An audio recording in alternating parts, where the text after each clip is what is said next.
They say opposites attract. Well, how about these opposites? Daddies and sons. You're listening to Daddy and Son. A podcast where we explore the dynamics of daddy and son relationships, multi-generational views. And everything else in between.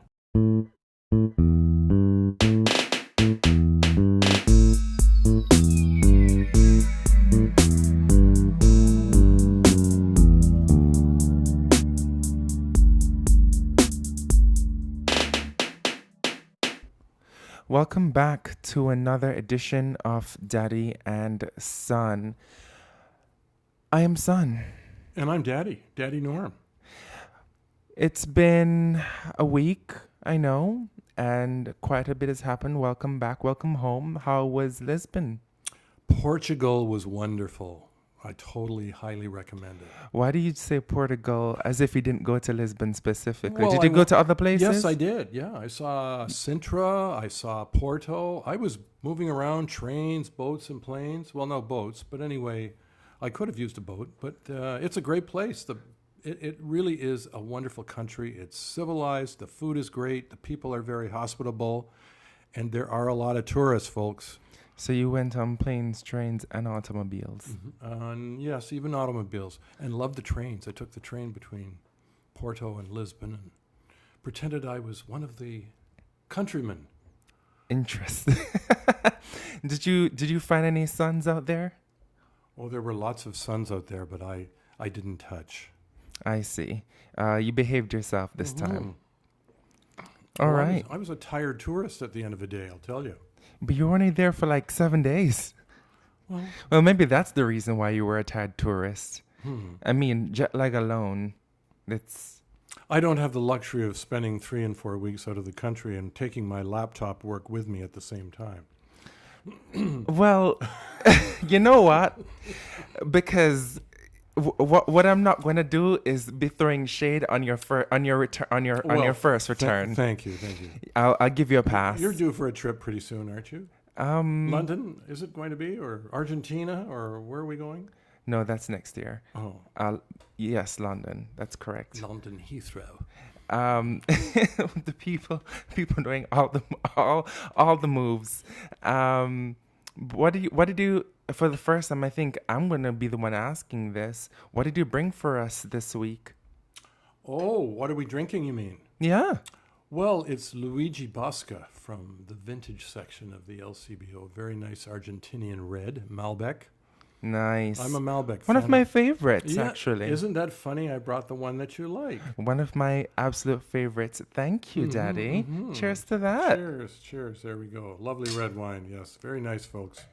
Well, ladies and gentlemen, theys and thems, daddies and sons, this week we are going to be kind of continuing on our spooky season discussions. And this week I would like to have not necessarily a fear-mongering discussion, but more of kind of discussing a scary topic of global warming and doomsday prepping. Well, what do you think, Norm? How do you feel? Because you're making really animated faces right now. That's because I was trying to finish my crackers and pate before you finished talking. Which, by the way, I purchased at the market. Highly recommend a little deli there if anybody's interested. Well, you know, I'm global warming and me are kind of not exactly friends. I know. We've had this discussion many years ago, pre-pandemic. I'm a conservative. And I remember you telling me nobody cares about global warming. People care about pocketbook issues. Well, look at the U.S. election right now. What's the number one issue for people? It ain't climate change. Well, it's not climate change. That is true. But I've always said, as we said, like I think 3 or 4 podcasts ago, we're not going to get into people who are single voter, single policy issue voters. But, you know, at the end of the day, climate change is becoming a huge problem. It's definitely real. Okay, I agree. Okay, so you can agree to that. But, you know, we're looking at times where places that are getting heavy snowfall, like Texas and Florida, are getting heavy snowfalls, like last year, where they weren't even ready for it, and people were without, infrastructure or And light power. and power for weeks, not days, but weeks. Or what happened in North Carolina Yeah. recently, and on other parts of southern states where they are completely flooded out by a hurricane. Yep. This hasn't happened in over 100 years.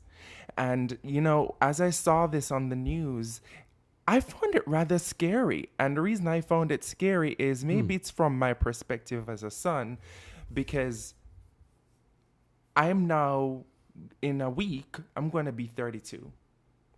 But I'm thinking about You're old. I know my age is going to fall off the almanac. He's an old man, folks. He's an old man. I'm a baby daddy. But, but what is going to happen when I'm your age? If God bless that I live to be your age, it's a blessing. Not many people get to live your age and be as strong as you are. But if they do, if people in my age bracket, my generation do, young millennials, old Gen Zs, on the cusp, what happens when, in 50 years' time, in 30 years' time, in another 30 years' time, when I'm in my 60s, which I still wouldn't even touch your age at that point. Well, what happens when I'm in my 60s and we obviously haven't met the Paris Agreement, and the weather phenomenons are out of control. We are seeing tornadoes now that are hitting California just this week at record-breaking proportions. Yeah. What do you think about this? Well, I don't disagree that these are dramatic events. I think the things that are happening with the climate, there are things happening in cities and countries where there is upheaval. The climate is violent. The people are violent. The world is in a very chaotic stage at the moment in history. I mean, to be honest, we are going through quite an existential crisis. I agree. Not just, with climate, and I'm talking about like weather and political climate, but in other things as well. But, one of the things that I think about, or that gives me huge fears, especially as I'm thinking about climate change, is not just lack of preparedness, like many of the people who have been affected by the recent storms and tornadoes, who are not prepared because they just live in geographical locations that do not see these weather phenomena. They just don't. And where they're very susceptible.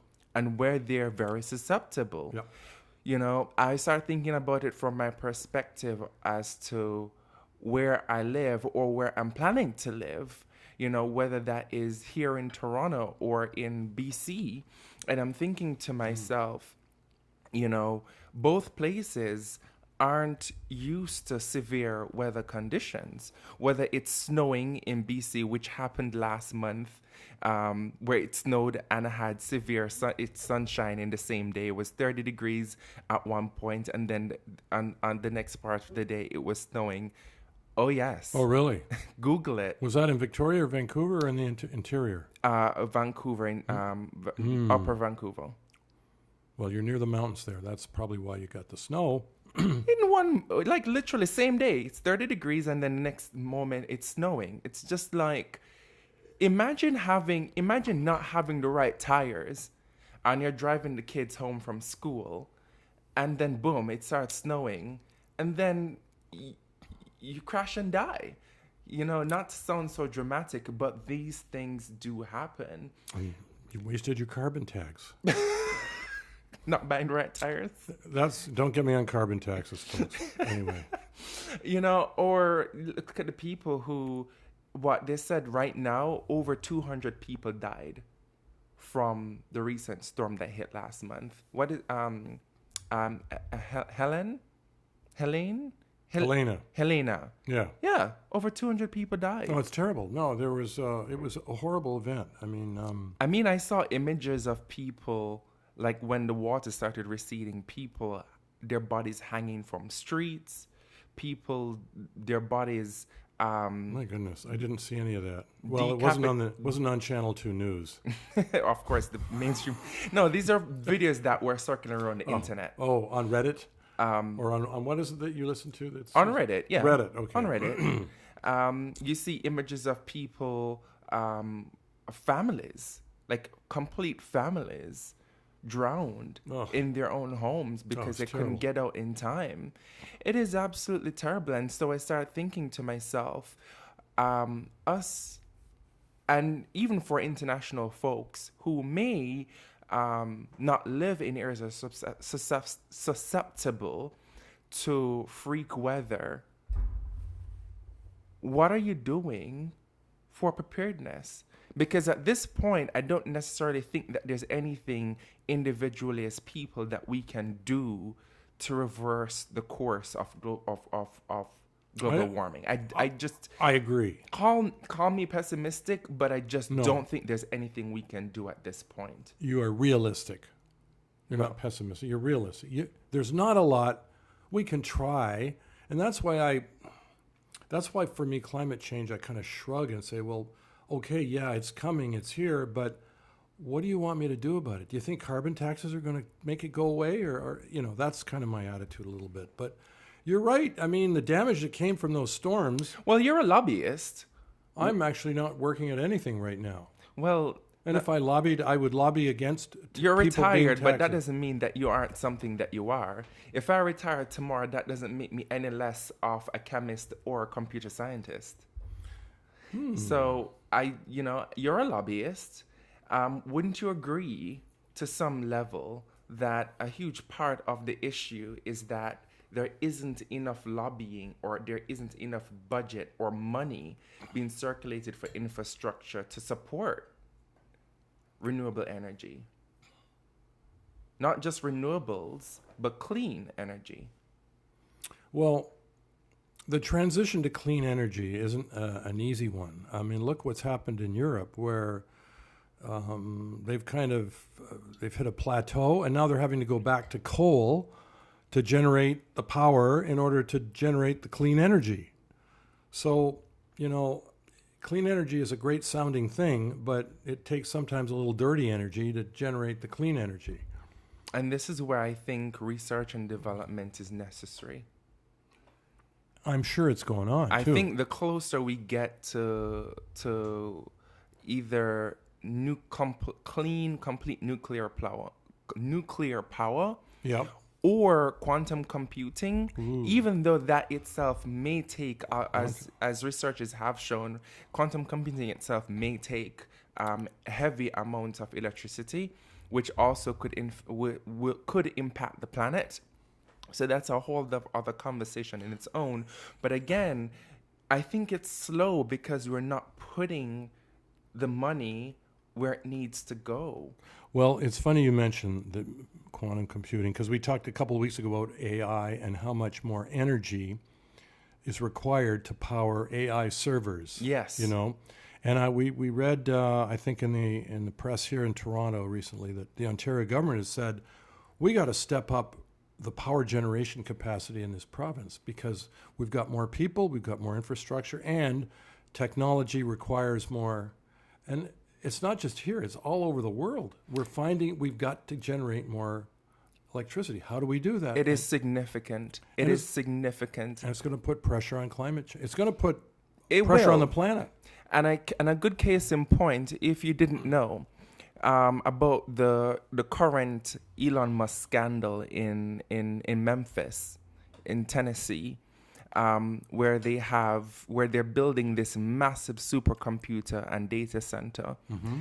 And not only is it requiring over 30 million gallons of water for cooling of the systems in the data centers per day, but it actually is using 1/3, just that data center alone, for that supercomputer, it is using over 1/3 of the energy supply of the city per month.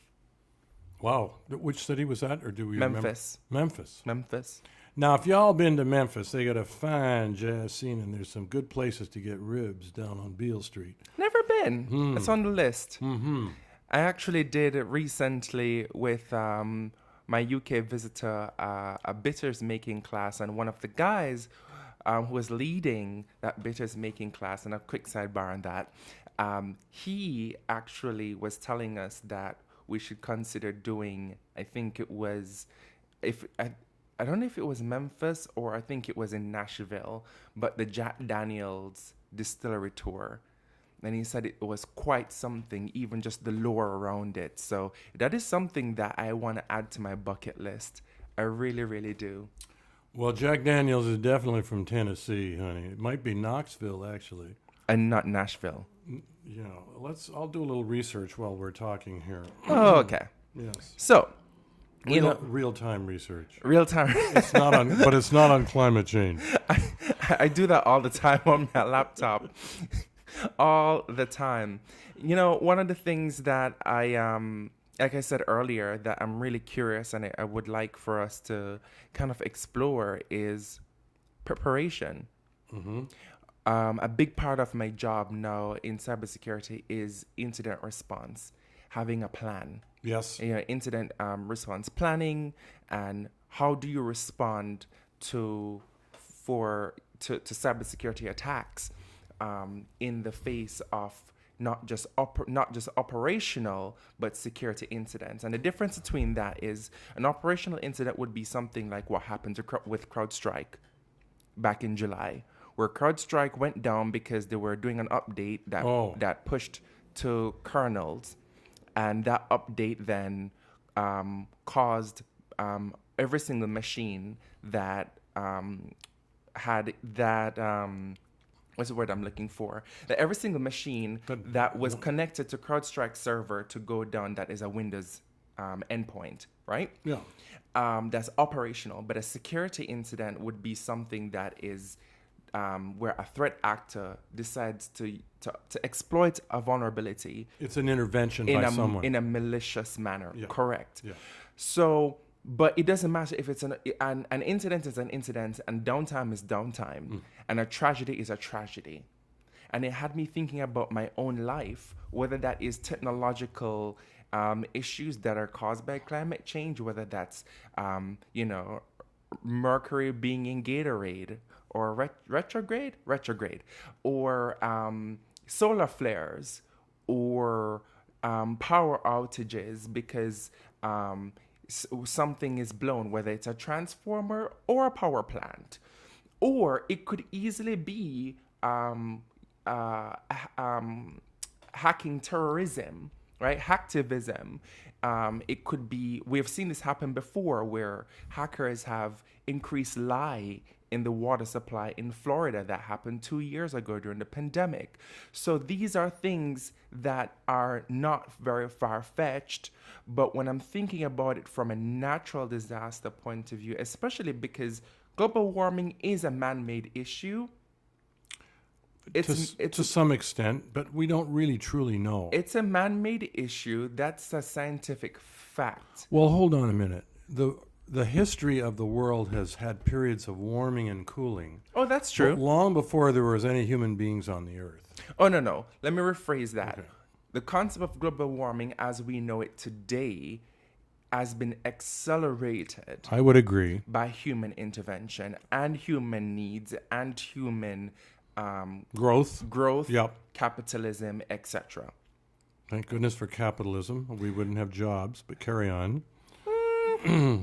Anyhow, that's a whole different that's a whole different podcast. True. You can produce that one next week. You all right? Yes. Sorry, I came back with a bit of a cold. The lady behind me had a rather bad cough. But anyway. Don't pass it on to me. I rebuke it in the name of Satan. Who? So, well, can I interrupt? What you're basically saying is the world is in kind of chaos right now. We've got climate chaos. We've got, whether it's virtual internet chaos that's some of which is caused by too many people, too much going on, not enough infrastructure, and also by bad actors. Mm-hmm. In climate change, there's not really a lot of I guess there are some bad actors. Because, There are some bad actors. Yeah, there's some bad actors. And bad actors can take multiple forms. It could take the forms of people who are spreading misinformation, which is one of the scariest parts of climate change, in my opinion, because I think a lack of preparedness does come from misinformation. Bad actors could take place in the form of people who are hyper-capitalists and do not take human lives into consideration, such as big corporations that pollute water sources by moving into neighborhoods of either lower income families or marginalized communities in order to run their factory operations because they know that they won't get as much pushback. These are definitely issues that are man-made created that do have a direct impact to the climate crisis. The factories in China and Southeast Asia. And right here in North America, including Mexico, United States, and Canada. Where we have factories. Most of the factories in Canada have left, but that's an aside. And that's a whole different conversation too. But, I wanted to kind of pivot and have a conversation.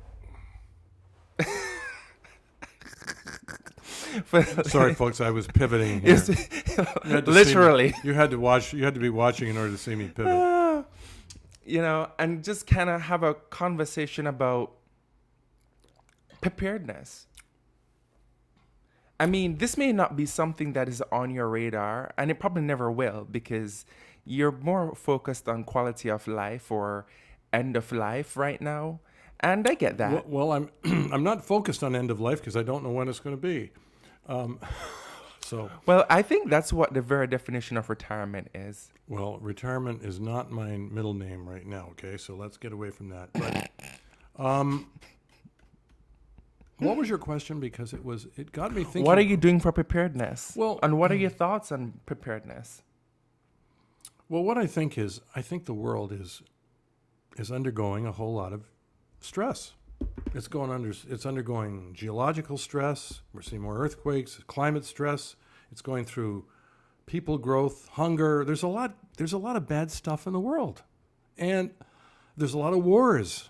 I mean, in the New Testament, Jesus said, in the last days, there will be wars and rumors of wars. And if you don't think we have wars and rumors of wars right now, and all the chaos that creates, and the economic tumult, and the displacement of people, Middle East, Ukraine, all over the world, I mean, we're dealing with a whole lot of crap right now in this earth.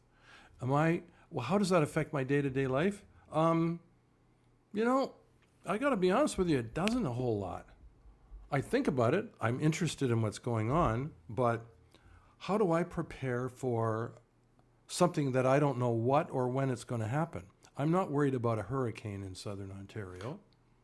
I'm not worried about a big flood, although Toronto does not do very well. But that's the point, though. A lot of these people weren't even concerned about these things because it weren't things that would affect that would typically affect them. Not in North Carolina. In Florida, they were, yes, but definitely not in North Carolina. Correct. I agree. And again, definitely not, like, it's not heard. It's very much usually unheard of severe tornadoes happening in California.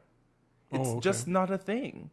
And so the question is, how do you prepare for it? How do you insure for it? What are you doing? Yeah. Well, there's implications for insurance and where you choose to live. Are you going to build your house on a hill that might slip into the ocean one day?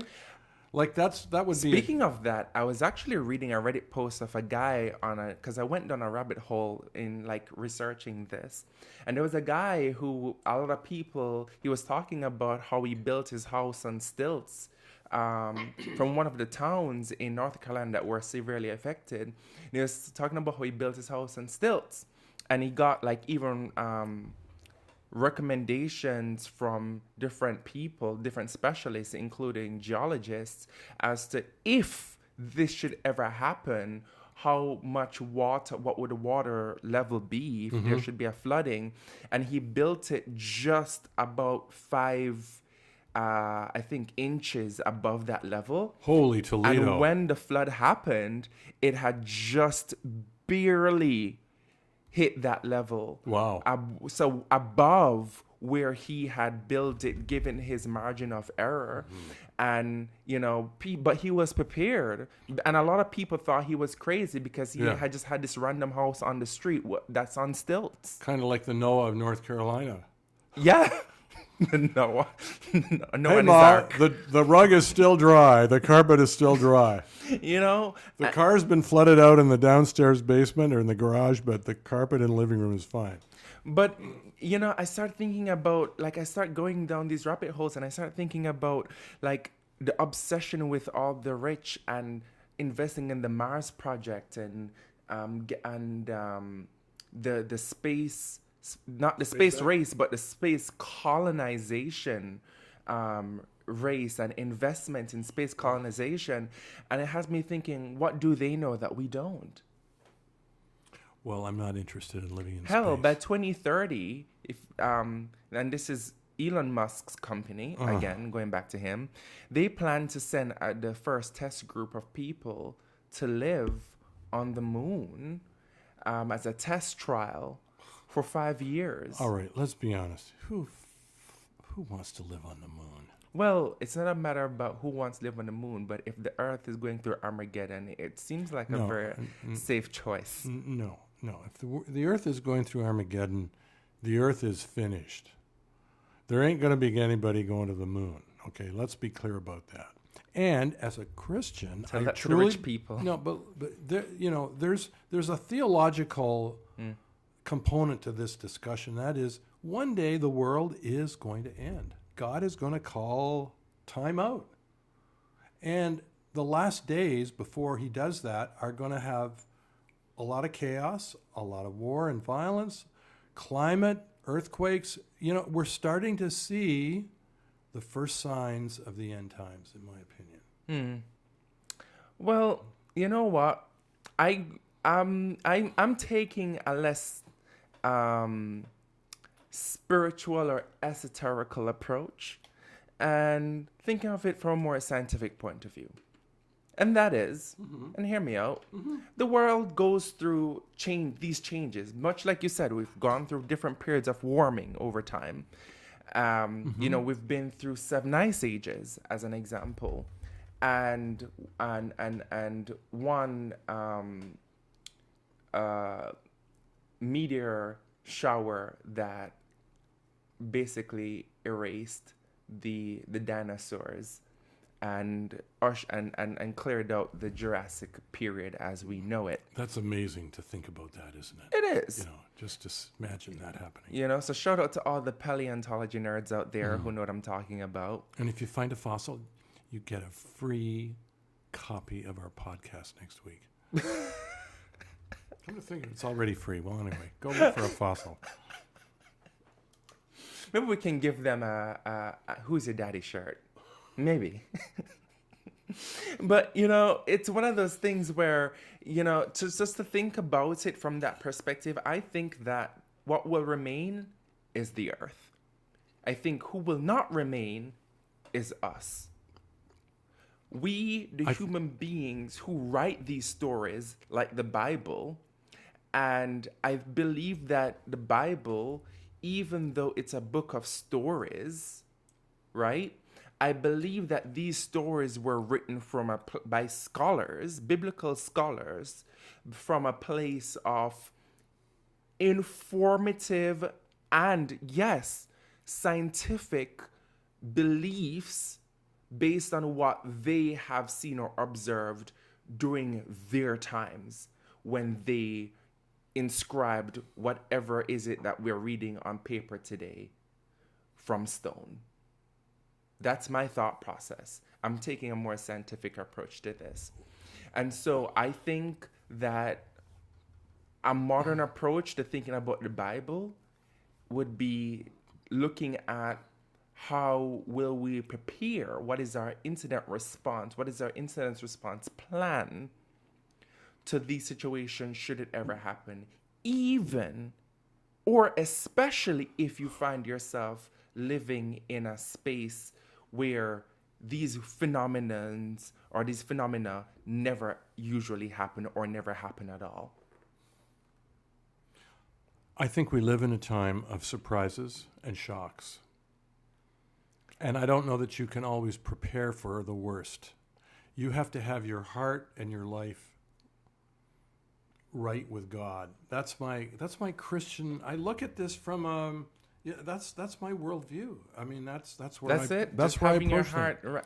No, well, I'm scientifically, I'm not a scientist, but look, science has a lot to say to this.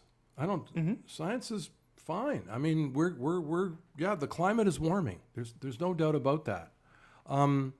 We have to, as people, like you said, take preparations. The insurance industry has to start deciding, are they going to insure people that live in Florida? That's going on right now. Or That is actually a thing. That is actually a thing. Yeah. Louisiana. I mean, there's some real life decisions that have to be made because of these things.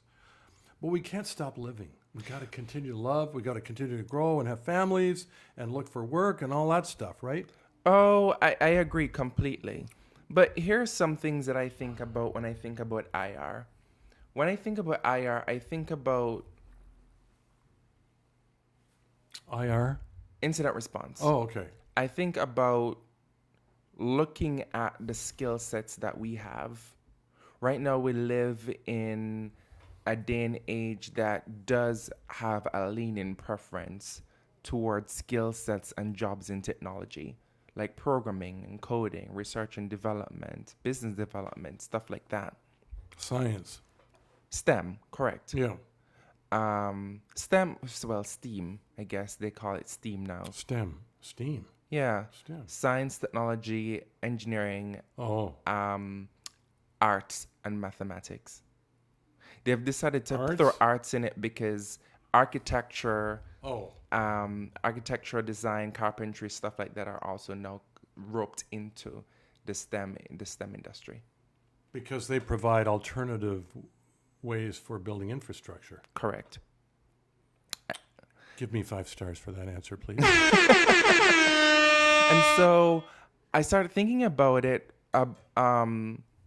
I think in a way I've always been doing this all my life. I tried to diversify my knowledge base and the soft skills that I have.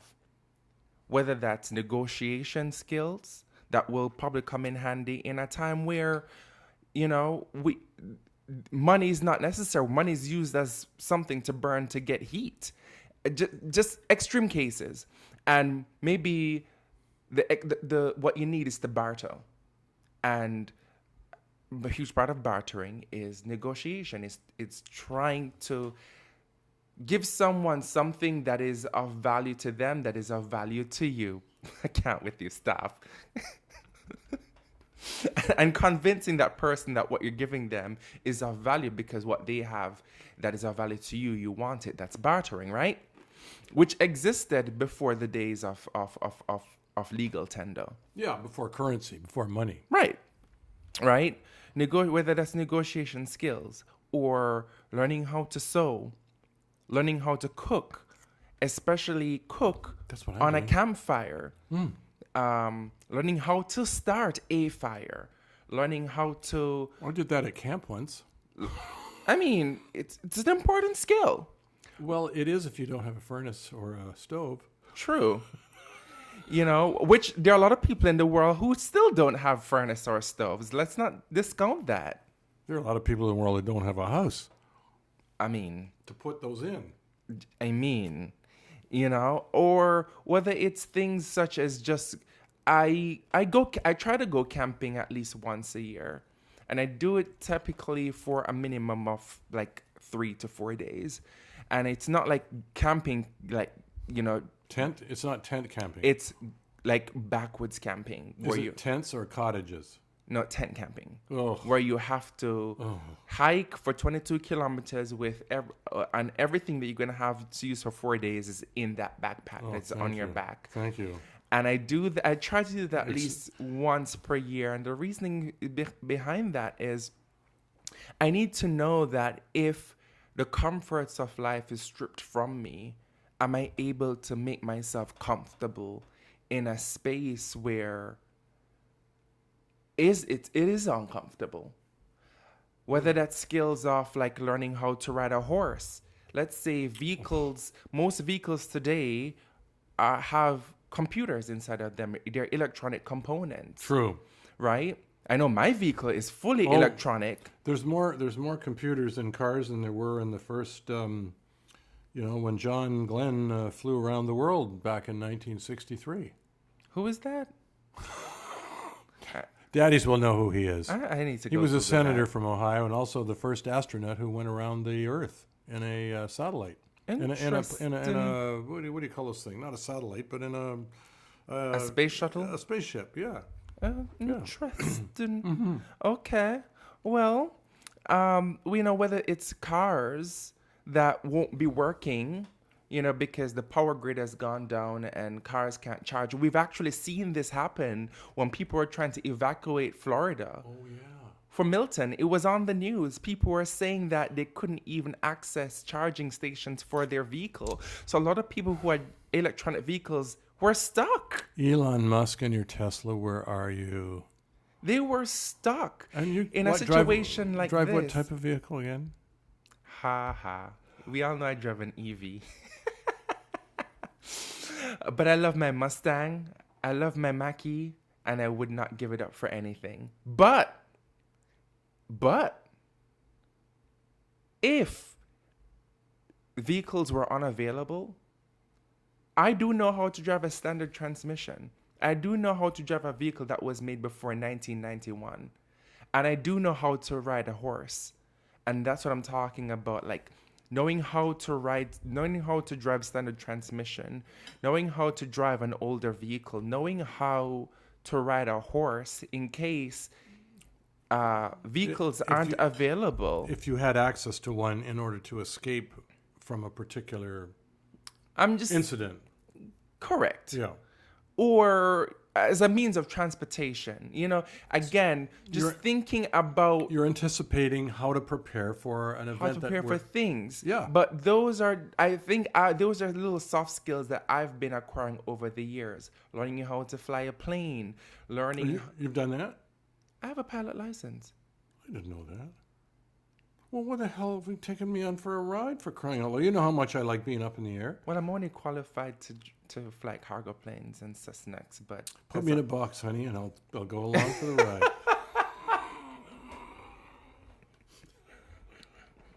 I'm sorry, folks. I can't with you. When I laugh, I wheeze. I'm sorry, my cough is definitely bothering me.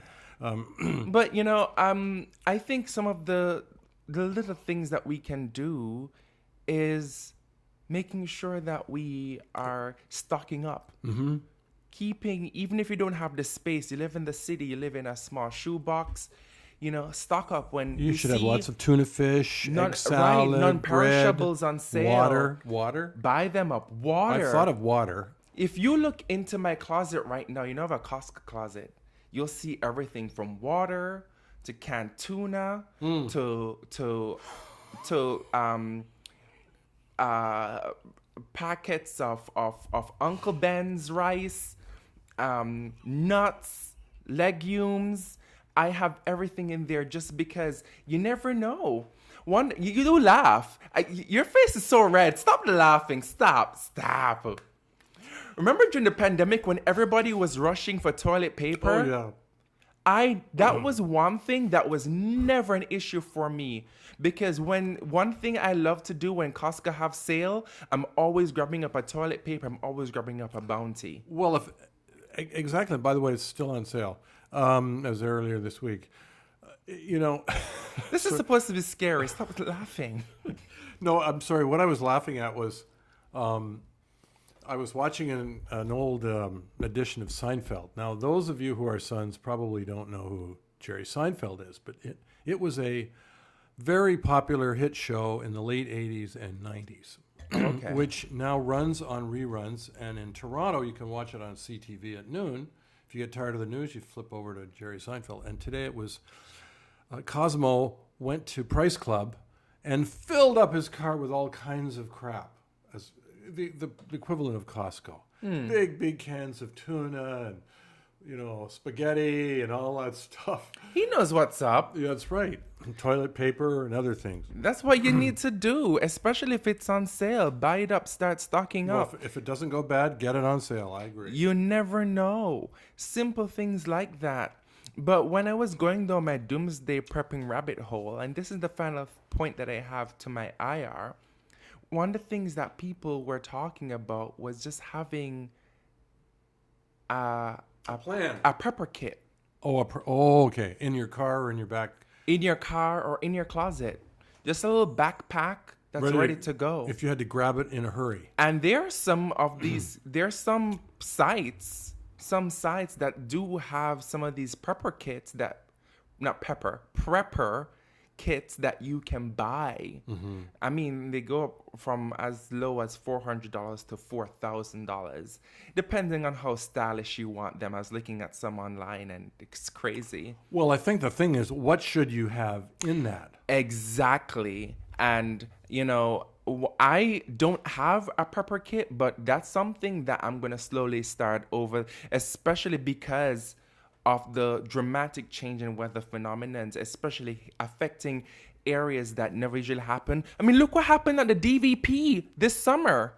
Well, when it was flooded. Well, you weren't here in the country then, but in 2008 or 7, there was a big ice storm in Quebec. And it basically shut the province down for a week because the ice on the hydro wires killed the power. I know somebody he had enough money to spend the week in a hotel with his family. He ran a company, which of course had their own generators. But there's an example of where, a climate event, weather event, disrupted a whole big city. In fact, more than just Montreal. I mean, that was a disaster. I can give you a flip to that. Back in Jamaica, it got so hot a couple of years ago that the power line started melting, and then people were out of power for weeks until the government could replace the power lines. Yeah.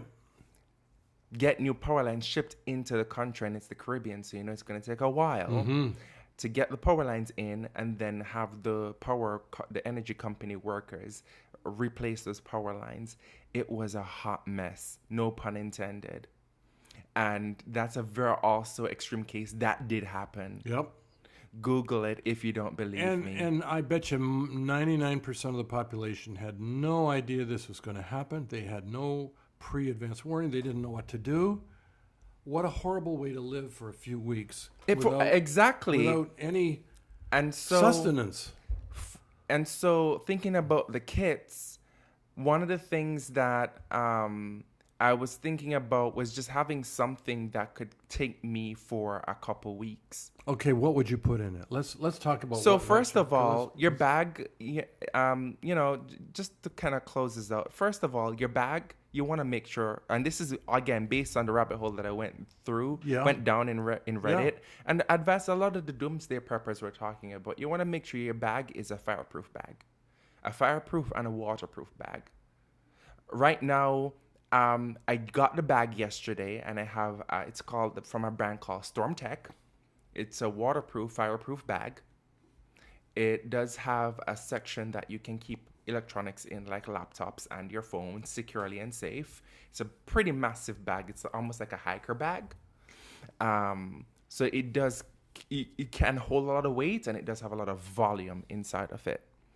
But me personally, and these are things that, I saw people talking about things like sunscreen, and I never really thought of sunscreen, but the more I think about it, I'm like, yeah, that would be a necessity, like sunscreen. A hat. And a grooming kit, maybe a bucket hat, something to cover your head. and maybe one of those bucket hats that have like maybe a mesh inside of it, A like sweater? maybe if not a sweater, something that's more compactable, like a thermal blanket, right? Those, those Oh, little shit, yeah. aluminum thermal blankets. Those they're like sheets, but they keep you quite warm.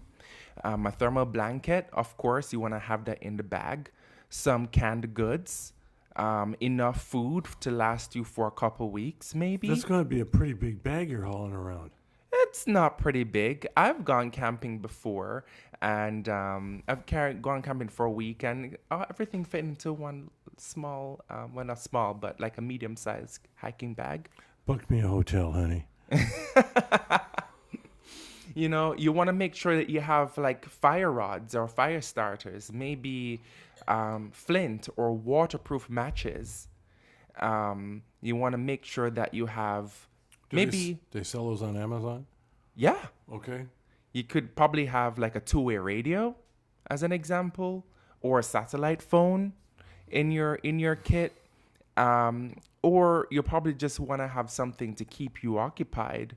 Maybe you and your loved one or your family, maybe a pack of cards, maybe a small collapsible game of chess, something to entertain you, if there's a long power outage. But because just like we've learned from COVID, people go stir crazy, and it can affect the mind. I remember in 2003, the power outage in the eastern half of North America. And I'm telling you, when every light is out in a city at night, it is dark. You cannot walk down the street and see the person 3 feet in front of you. Literally, I was trying to walk down Church Street. I could not see in front of me more than about 14 inches. Wow. It is incredible. And that went on for roughly 15, 16 hours. Wow. Yes. Now, of course, it got daylight eventually, but during the nighttime portion of this, the city was shut down. Yeah. Not just Toronto, New York, whole bunch of cities on the East Coast. Yeah. This was a long time ago now, 21 years ago.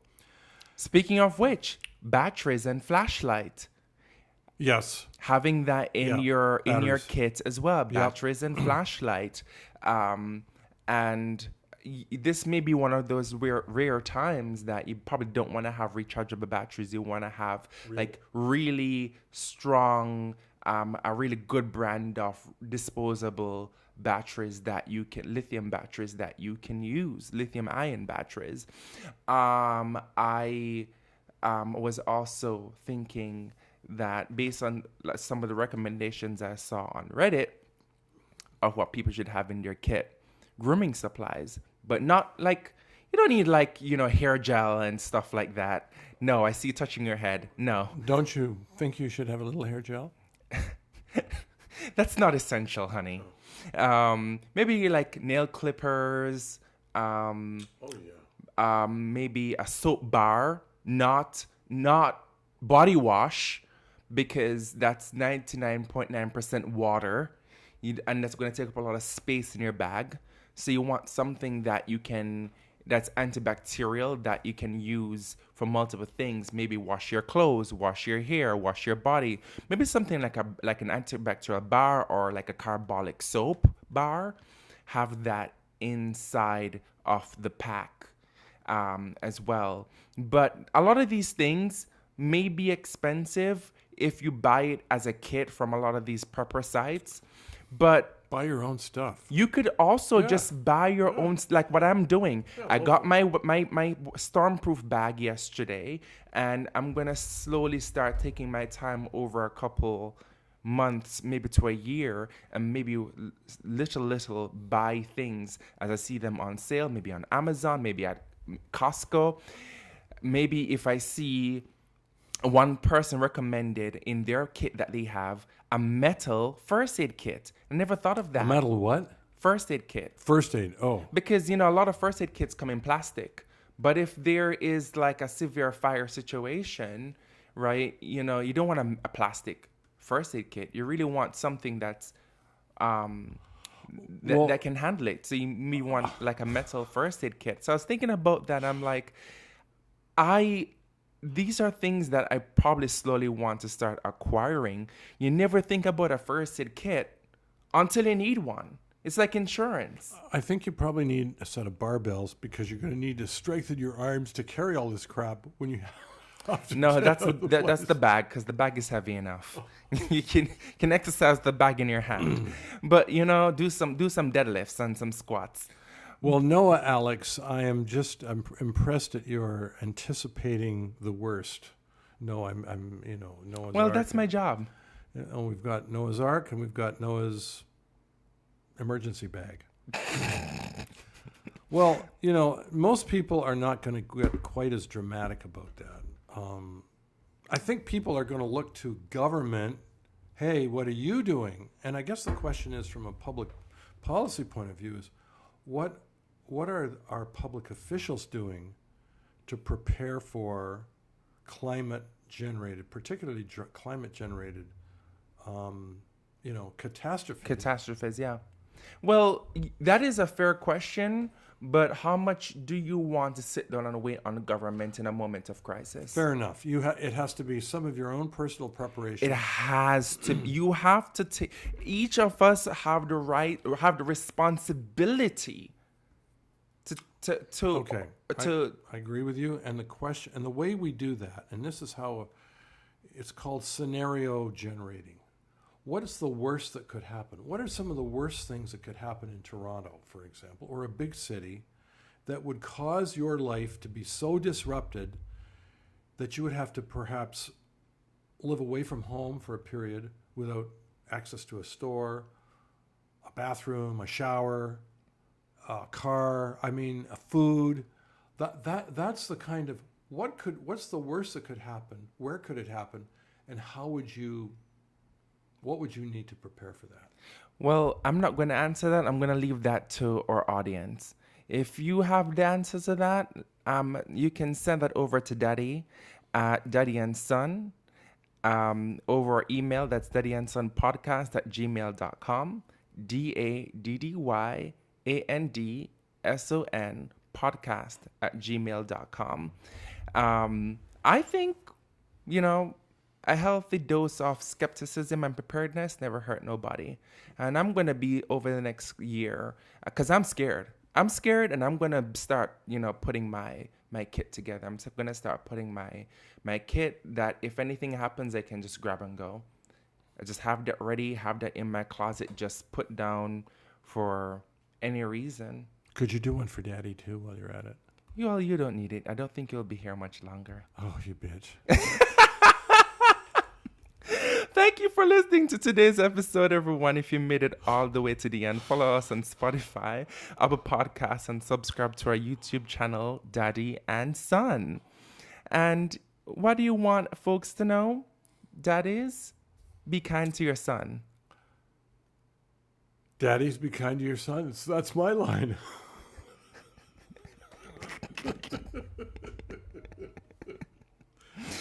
No, that's not. Your daddy's sons, be kind to your daddies. So what do you want the people to know? Daddies, be kind to your sons. And sons, be good to your daddies. Absolutely.